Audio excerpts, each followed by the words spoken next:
Muli nating balikan ang kasaysayan na dapat ipagmalaki ng San Juan, kung saan isang rahang namurog hanggang sa tayo nasakop ng mga dayuhan, sumiklab ang unang revolusyon upang makamit ang minimithing kalayaan, at ang bantayog ng pinaglabanan ang nagsilbing alaala ng nakaraan.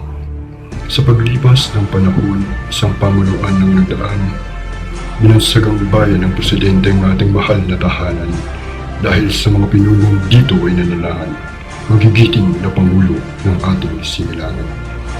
Ngayon, malaki na ang pinagbago at patuloy ang pag-asenso ng San Juan, dahil sa magaganda at kapaki-pakinabang na proyekto ng administrasyong pangkasalukuyan. Lubos na biyaya, lubos na pagpapalang nakakamit natin sa ating patron na si San Juan Bautista, at bilang pasasalamat, ating ipagdiwang ang kanyang kapista.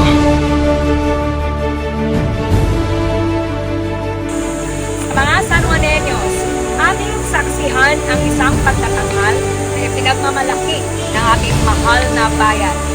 Sa mga mag-aaral, muli, itaguyod natin ang bandila ng Pedro Cruz Elementary School sa larangan ng sayawan. Kaya, sa mga manunood, sama-sama tayong Mag-isa, makasaya, at pagdiwang natin ang wata-wata! Nakaraan.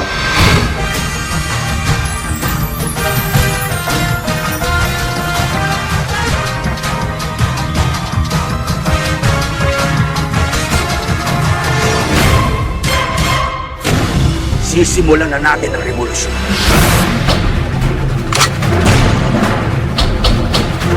Sa isang taong nang naging magsikat sa mga Kastila.